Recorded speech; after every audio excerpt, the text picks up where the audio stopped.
Hi everyone, welcome in. We still have a few people who registered to attend, so I will wait a few minutes for them to arrive. And as this will be recorded, I'm going to be speaking for about half an hour, and then I'll open things up for questions afterwards. But feel free to put things in the chat in the meantime. Um, and at about 6:30, maybe slightly afterwards, if you've got any questions, more than happy to talk through them. So I will begin in around 1.5 minutes time.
Brilliant. Okay, so I will get started. Um, okay, so today I'm going to be talking about supercurriculars, um, with a focus on non-sciences, so arts and humanities, although of course there's some exceptions. So the social sciences is my background. I studied at Cambridge for my undergraduate course in human social political sciences. And I've also done postgraduate studies in the sciences, in neuroscience and psychology. And I've also done further postgrad in the pure arts direction in poetry and prose and dramatic arts as well. So I've had quite the spectrum of the arts and humanities in my undergraduate and then postgraduate studies. But I've been advising students and working with students on their subject engagement and finding out what subject it is that they might be interested in beyond their school studies for nearly 10 years now. So I've seen all sorts of extra and supercurriculars from different students going for different subject pathways, whether they are arts and humanities or STEM or a mixture of the two. And really, by arts and humanities, we're talking about those subjects for which essay writing is a key part of your course. That could be in a subject like psychology, or it could be law or economics, or it could be literature and languages, or the whole spectrum in between. So in the next half an hour, maybe slightly more, I'll be talking about what a supercurricular is, and it's something you've probably been uh, privy to through listening to maybe a mentor, maybe at school you've been talking about this, maybe you've heard it from a university directly. Why bother? Why should you be doing it? What counts? And a bit on how to find them. So even if you've done lots of supercurriculars already, maybe through the next half an hour or so, you'll get a few tips on where you could find additional ones, how to streamline your efforts, and how to make your engagement with them a little bit more efficient and useful. And then finally, how to reflect on them. So what is ultimately going to be useful for you is not just doing these supercurriculars, but how you are engaging with them. And sometimes more depth is better than more breadth. So, what are supercurriculars? Well, super meaning beyond or outside. So, super needs to be a supercurricular has to be outside of the syllabus that you're studying at school, whether it's A levels, IB, or otherwise. it also needs to be academic. So it needs to be something that relates to the academic field that you're applying to study in some way, whether tangential or very directly. So these three things are the ingredients of supercurricular: academic, relevant to the subject that you're applying for, and beyond your school syllabus. By beyond, it doesn't mean it needs to be completely different from what you're studying in school, but it needs to stretch beyond what you're studying in school. So it could be related, but it needs to be material that you wouldn't have typically covered in your usual school syllabus. So academic, but not delivered by school. Doing ballet is not the same as a history lecture delivered by the Royal Society of Arts.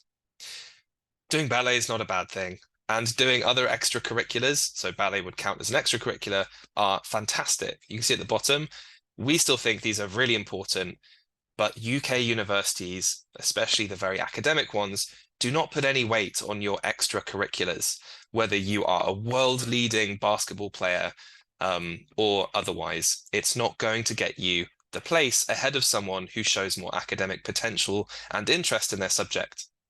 Secondly, think within your means. Some supercurricular activities, especially things like residential courses, have price tags. Some, such as competitions and certain courses, are only available in specific localities or to specific demographics. So bear those things in mind. And most of all, you need to pursue things you actually enjoy within your field, because if you don't, and if you find yourself dragging yourself through a supercurricular, especially if it's something that takes lots of effort, like a course or a residential course, then it's really not going to pay off for you.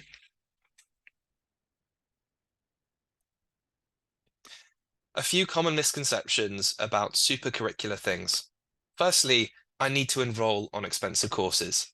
I've heard this quite frequently every year from students who feel that in order to be considered by a university like Oxford or Cambridge, they have to have a Harvard summer school or a Princeton summer school or a summer school that was based in either Oxford or Cambridge.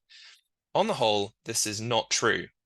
And most of the credible summer courses that are actually tied to universities in the UK um, are only for certain demographics and usually they're for access purposes.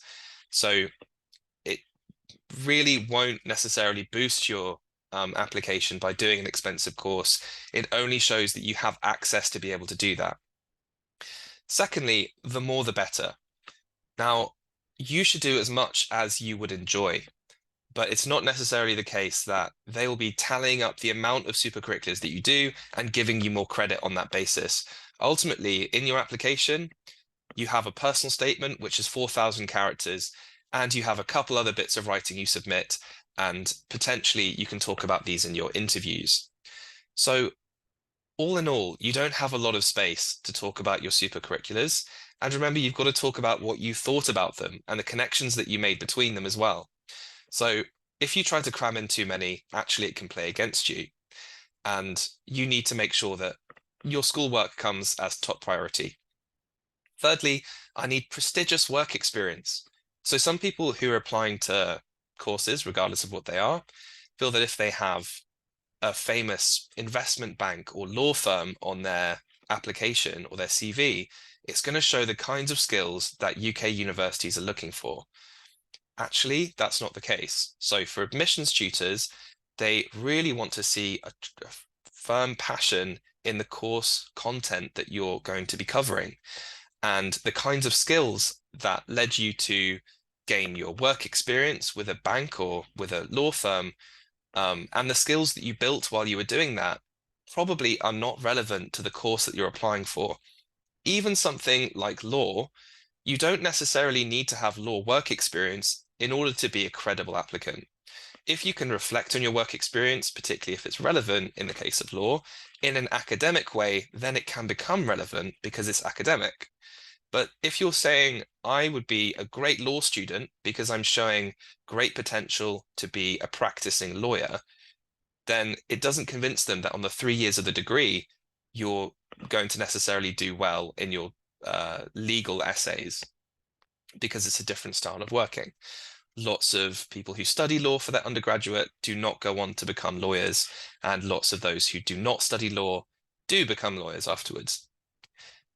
Fourth, I should only look at research from Oxbridge. In the academic community, prestigious universities tend to attract high caliber academics working there, um, which can be a semi-self-fulfilling cycle. However, Oxbridge certainly has no monopoly on good research. In fact, if you look across the whole Russell Group, which is a group of 20 to 30 universities and beyond, there are absolutely world-leading academic researchers based across there, and of course, internationally, across Europe, in Australasia, throughout Asia, and through the USA. Everywhere in the world, there are universities producing world-leading research, and you'll get no brownie points just because what you're mentioning has Oxford or Cambridge in the title. So why bother from the university's perspective? Everyone is doing either A levels or IBs or equivalent, or maybe they've just finished when they're applying. The really exceptional students do more than that. So what do supercurriculars show? They show that you can research independently. They show you have initiative. And admissions tutors and professors have to see this because that's what you'll need in bucket loads when you start your course. You have to be able to be independent because you will not get spoon-fed the information or the content. You will have less and less contact time, much less contact time than you do at school, at university. So you need to have the passion for the subject in abundance, and you need to show that kind of skill before you get to university. It's a way to distinguish between candidates. So yes, there might be an admissions test for your course, but potentially there's only a few points difference between you and another candidate, or between the stronger candidates and the less strong candidates. And let's say everyone, or the majority of people, have 2 to 3 A-star predictions. They can't use those factors necessarily to distinguish people. So they might look at your references and they'll look at your personal statement. And what might come to their attention is that someone has shown more independent initiative and real genuine passion for their subject, more so than the next applicant, and that could make all the difference. And remember, apart from Oxford and Cambridge, it's unlikely that you'll be interviewed by other universities, particularly in the arts and humanities. And so your personal statement with evidence of your supercurriculars are really the only way that they'll see how passionate you are. So this will come up in your reference. Your referee might talk about what supercurriculars you've been involved in, of course, in your personal statement, and potentially also in your interviews.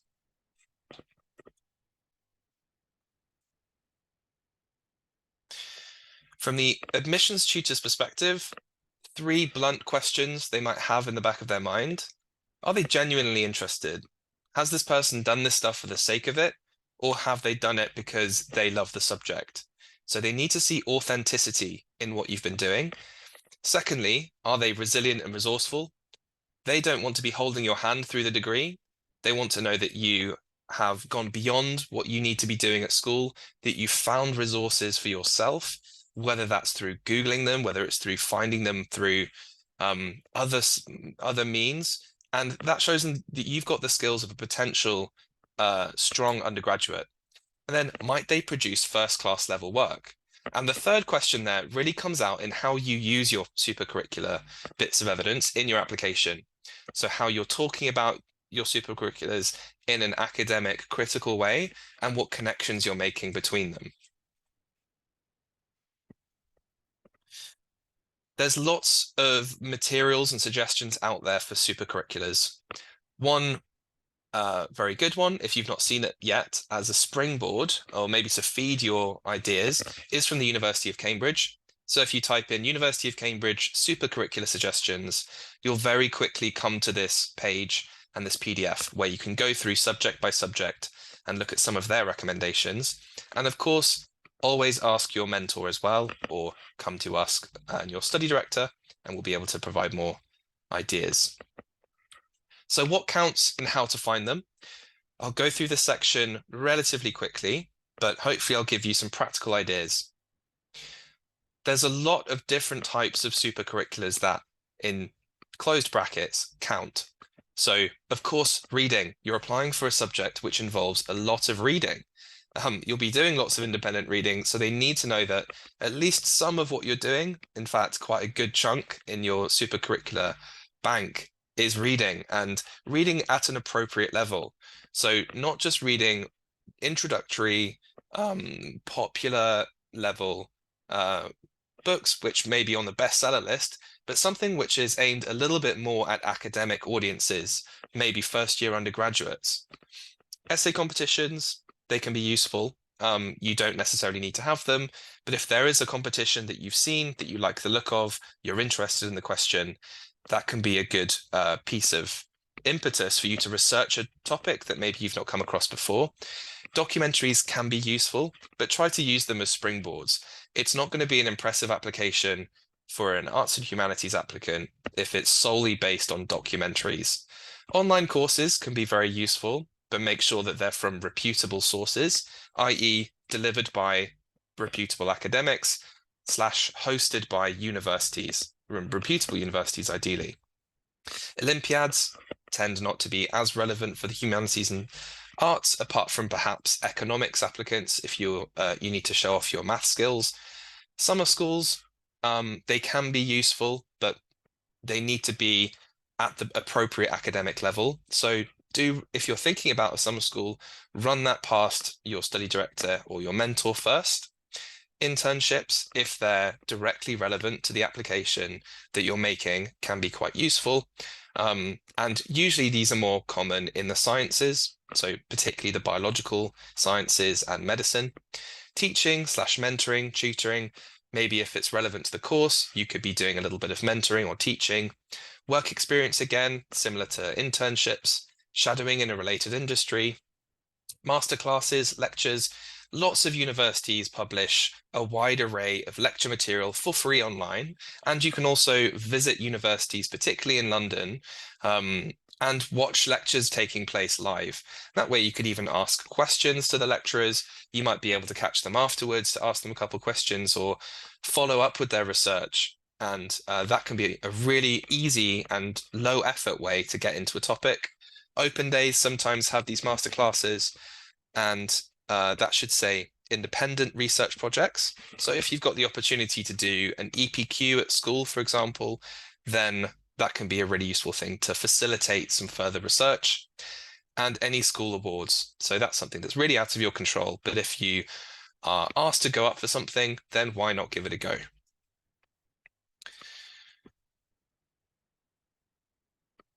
Where do you find them? So you can search the news for recent developments in the field. There are Royal Societies and university departments. So I mentioned the Royal Society of Arts earlier on. Plenty of university departments release lectures. They release short courses. You can go to the Oxford podcast archive. A really good way of looking for supercurriculars at the appropriate level is looking for articles and books which are published in academic journals. So I'll show you a couple slides in a moment, which are from something called Google Scholar, which, if you haven't seen, is a big compendium of all published materials which are academic in nature related to a topic that you search. Undergraduate student journals. Now, this is something that I found when I was an undergraduate, and I went on to edit one of the undergraduate student journals at Cambridge, but they can be really useful as a way to get a window or an insight into what sort of things undergraduates are writing about in the subject that you want to study. So there are undergraduate student journals across all the different kinds of subjects. And I'll show you a couple of examples in a moment. University lectures, I've already mentioned. Oxford has a really extensive podcast archive. Cambridge does too. It's a little bit harder to find and navigate, but lots of other universities have loads of really good resources. University MOOCs. So MOOC is really just an online course, and they vary between maybe 3 or 4 hours up to 24 hours plus. Usually they're completely free. Sometimes they ask you to pay if you want a certificate. It really does not matter if you get the certificate or not, apart from your own satisfaction. But the point is that you've looked at material that's of a university standard, and that can reassure the universities themselves that you know what you're getting yourself in for. Academic podcasts are also really useful. They're really low effort. and there's a lot of amazing material out there. And podcasts and lectures have the added benefit of training your ear to start to hear the ways in which academics discuss the subject. That can be quite a good way to prepare yourself for the interviews, because the people interviewing you might themselves have been on a podcast like In Our Time. The person who interviewed me was in a podcast called In Our Time, and a few others, was quite a famous academic. And I'd heard them speaking before. So it's a good way of humanizing them, but also hearing how they discuss the subject and other academic opportunities. So potentially your school circulates things like these, but be a magpie and actively search for them. They're really easy to find, and there's a lot of different opportunities out there. And remember, it needs to be fun. So you'll be intensively studying the subject that you're researching for 3 or more years. And if you're finding something boring, instead of forcing yourself to go through it, then you'd be able to find that same material in another format. So move away from it and try and engage with that subject or that topic in a different format. And think about all the minutes and hours that you spend maybe flicking through Instagram or watching that TV program. Instead of that, maybe even once or twice a week, replace that with some supercurricular engagement. You'll be surprised how quickly that builds up by the time you have to write your personal statement. And the last point, drip feed rather than cram. You need to make sure that you're not leaving this to the last minute, that you're doing things with lots of time. So here are some examples. University of Cambridge has a website called HE Plus. It's aimed at slightly younger students, so maybe year 11, but they have lots of amazing resources on there. So it's definitely recommended for you to have a look at HE Plus. There might be some useful things you haven't seen. There's a lot of different MOOCs available, and one of the best websites from my perspective is called Coursera. You may already have had a look on this website, but there are courses in nearly every single academic discipline and lots of niche ones, and they're all delivered by academics, and they're free. So they're one of the best things you could possibly do. Here's one from Udemy, which is another great website I would recommend. These are paid for on Udemy, but they're very good value. You can see this postmodernism university standard course for £19.99. Undergraduate journal. So this is one from Cambridge, and these are written by students at Cambridge. The Cambridge Journal of Political Affairs, interdisciplinary undergraduate academic journal based at Cambridge. There'll be law ones, there'll be economics ones, there'll be philosophy ones. So these can be really interesting because you can see potentially in 1 or 2 years what you might be writing about. Events. Loads of universities hold academic events to recruit interested students, also to provide continued academic and professional development to people who have maybe graduated from university or maybe who didn't go to university at all. So things like academic events, conferences, free open lectures very frequently pop up across all Russell Group universities, but notably Oxford, Cambridge, LSE, UCL, KCL, and across the Royal Societies. LSE here are very active, so they're a specialist social science university, but they have a load of lectures and a load of podcasts and videos from across the whole of the social sciences.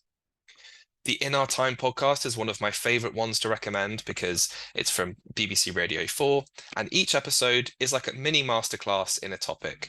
And they have topics ranging across philosophy, literature, culture, sociology, and history, and so on and so on. So you'll be able to find a huge archive of useful material and academics speaking about these topics. Royal institutes, royal societies. There's Royal Society of Arts, there's history societies where they are part funded by the government, or they're Royal Institute bodies. So they're sometimes charities which are set up, contributed to by academics. They sometimes accredit degrees. They sometimes are just widening participation in certain subjects, but they often have really good resources. So here's one I found from the Royal Institute of Philosophy. What is the good life? It's about a 45-minute lecture from a senior professor at a respected university talking about Aristotle's views on the good life. FutureLearn, along with Coursera and Udemy, is another fantastic online course compendium that you should flick through. So this is an example of Google Scholar. If you're interested in a particular topic and you want to take that to a deeper level and you want to look at some journal articles, see what's been published recently, Google Scholar is a great way of doing it because you can download PDFs for free. So you can type in the topic and, if possible, the discipline. You might need to give this a few goes. You need to be relatively specific with what you want. I would suggest setting a date limit. So make it probably since 2016, maybe slightly earlier. And then you can see here that there are a few different things. A few different bits of information they give you about each resource. So on the right, you can see if you can download the PDF at all. So you can see from the top two, you can download them. And then for each of those, you can see how many citations they have, what journal they're published in. So both of those top two are respected journals. They look like international academic journals. They're hosted by Wiley Online Library, which is a respected repository of academic material.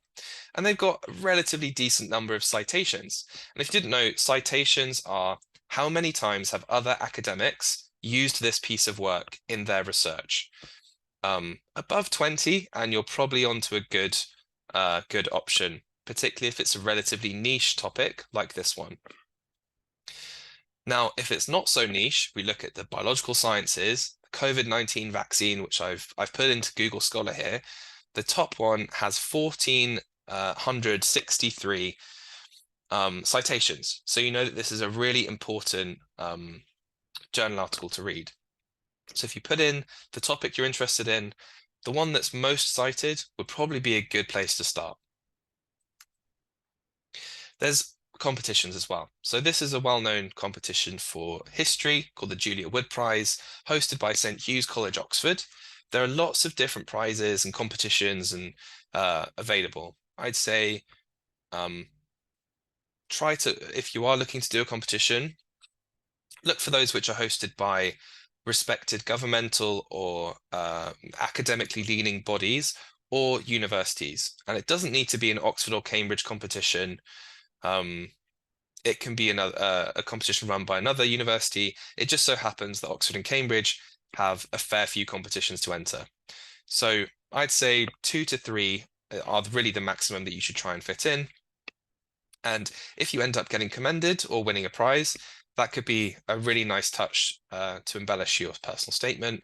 Equally, you do not need to do this. So lots of people, the majority of people get into Oxbridge, have not done an essay prize. So it can be a nice indication, but it's not something that you need to have. Summer schools. So some summer schools are more useful than others. If the summer school you're applying to is extortionately expensive and it looks a little bit like the academic level might be a little bit mixed and it's not clear on what they're going to be teaching or who's going to be teaching it, I would steer clear of those, particularly if they're selling their summer school on the basis of a university but are not tied to the university themselves, and are not clear on who is running the academic content, because it might be that it's not a sufficient level. This is an example of a classics summer school, which universities recommend students and applicants to actually attend. So it's a Greek summer school held at Bryanston School. If you're applying for classics, this is one that I'd recommend that you do, particularly if you're not doing Greek A level. So how to use them in your application?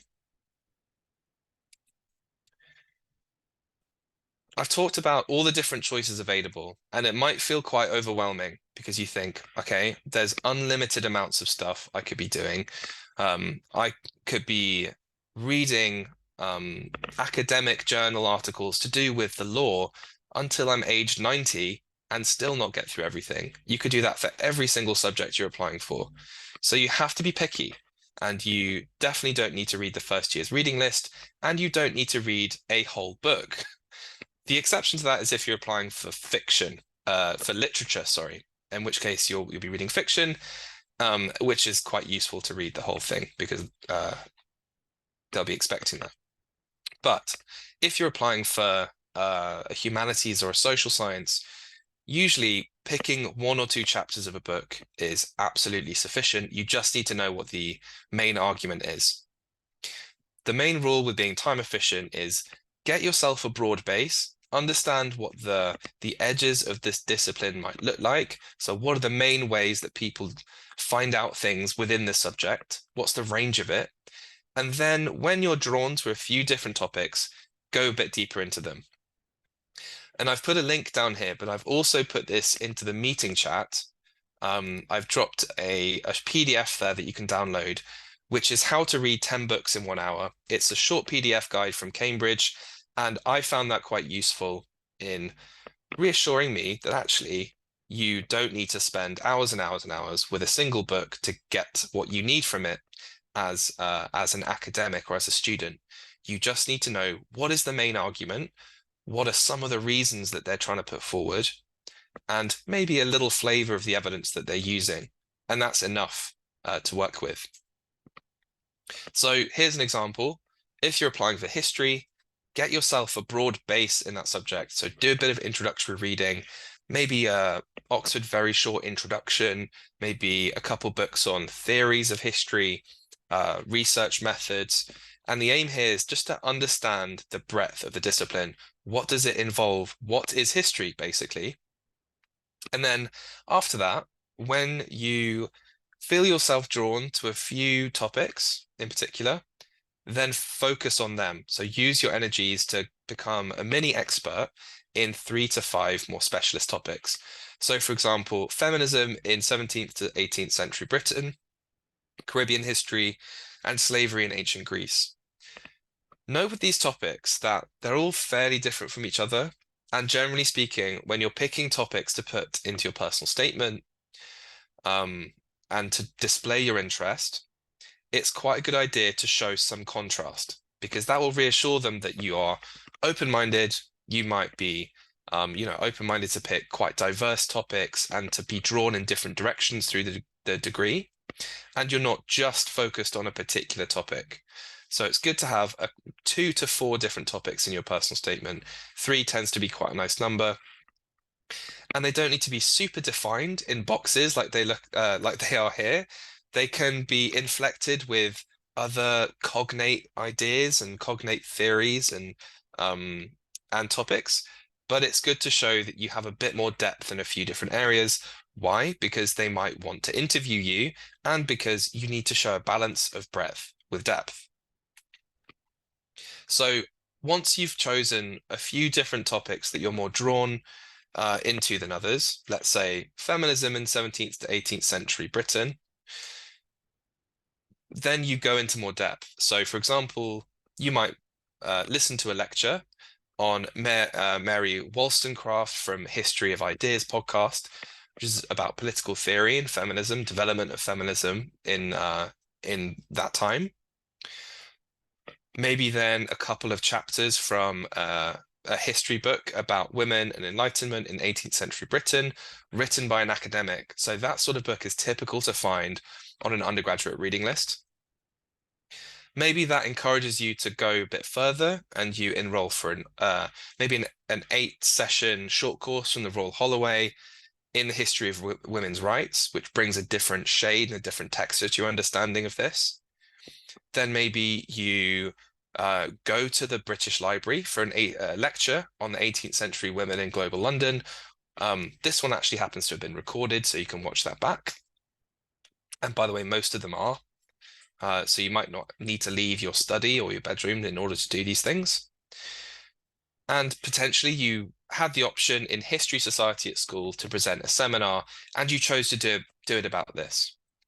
So you can see through doing these supercurriculars and choosing them to relate to a particular topic, that it builds a picture of someone who is following their interest further and who has a genuine interest in something.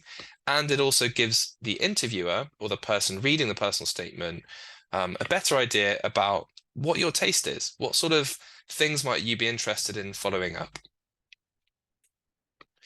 But it's not enough just to do them. So great, you've read lots of things, maybe you've listened to lots of things and watched lots of lectures, but the point of being at university is actually to synthesize those things, to think about them critically, and then give your opinion, because they're interested in how would you solve these questions.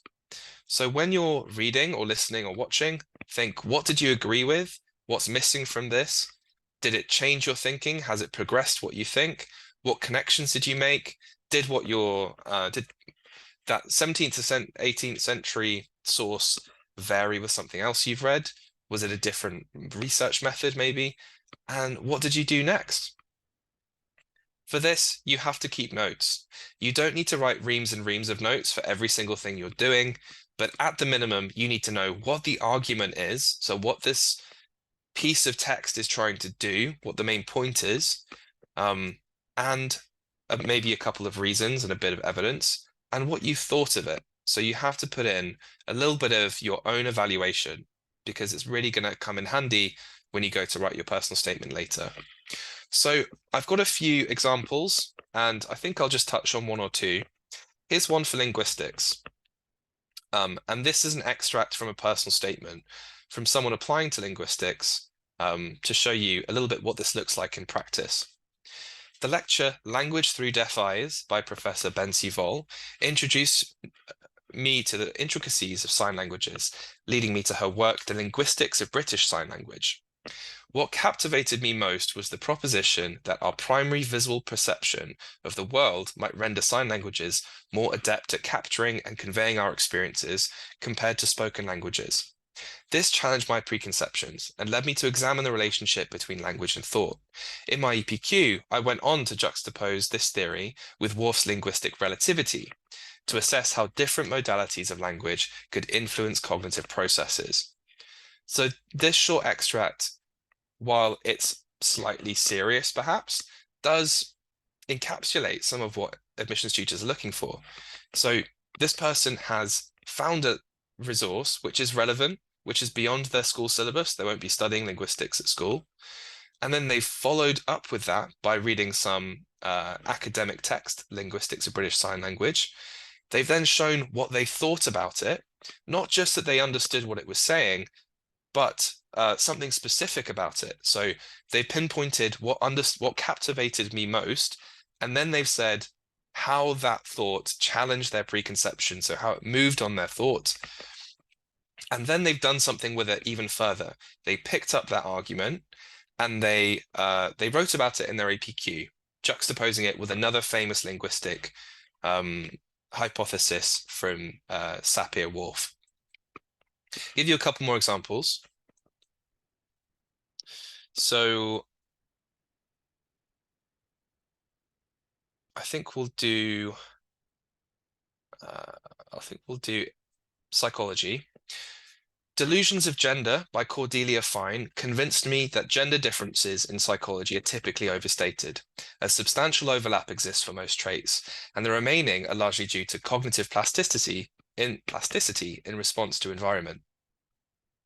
Great. That's a good opening statement to this paragraph, because as an interviewer, I'm thinking, this person has read this piece of work. It's an academic book.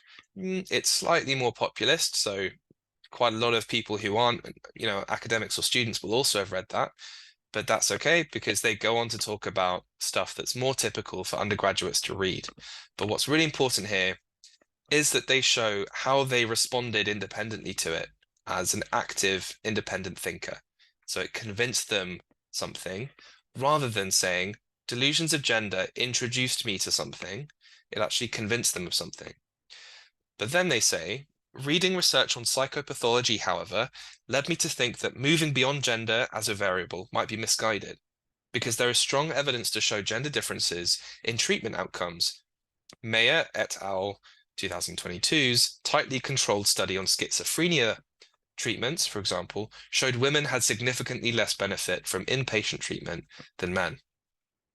This is a really interesting statement because it shows this person has been reading around this topic of gender as a variable in psychology, and that they've independently compared and contrasted a couple of different academic texts. They've recognized that they uh, disagree really over whether gender should be held up as a variable, and they've come somewhat to their own judgment about it. So they've picked up on a particular piece of evidence. Great. Well, I will circulate the rest of these slides after this so you can have a look at other examples. But in summary, because I don't want to keep you too much longer, um, supercurriculars are very, very important. You have to have them, but you shouldn't feel overwhelmed by them because it's easy to do so. When I was applying to Cambridge, I felt that I had to read through 20 books from cover to cover in order to be considered a credible candidate. When I got in and when I started studying at Cambridge, I quickly realized that actually students there do not do that at all. They're much more like magpies with the academic reading they do, pick and choose elements of texts, bits of lectures, and chapters and articles, rather than feeling you have to trudge through things. In your strategy, like I say here, after introductory reading, so after you feel that you have some grasp of what this discipline is, whether it's law, whether it's anthropology, whether it's Portuguese literature, let's say, then to be efficient, find the 3 to 5 topics that you're most drawn to. This doesn't mean you have to be myopically focused on those topics and those topics alone, but you should focus your energies on them because you don't have unlimited time. Secondly, once you've got those, let's say in 2 to 3 months' time, deep dive into them as if you were an undergraduate. Pursue those topics. It could be an online course, it could be a journal article, it could be a specific book, as far as you enjoy it, basically. So keep going. Keep thinking about the stuff that you're reading and watching, and keep following what you enjoy. Bearing in mind that in your actual application, you'll probably only be able to mention, let's say, 4 or 5 supercurricular bits of evidence per topic. And then thirdly, it's time to choose what's most useful to include in your application to tell the story of your interest. So this needs to be strategic. Like I mentioned before, if you've got 5 different topics, 3 of them are very similar, then maybe pick one that's within that 3, and then 2 that are slightly different from those to show that they contrast. It happens that a lot of applicants applying for the same course talk about the same topics and the same books. So work with your mentor and think for yourself about how you could put your own spin on this topic, or maybe how you can combine it with something else, or a resource that might not be as popular. And most of all, tell universities what you think about these supercurricular bits of reading and listening. Okay, great. Well, that's everything from me. I will circulate those slides afterwards. If you have any questions, please feel free to... I'll stop recording now, one moment.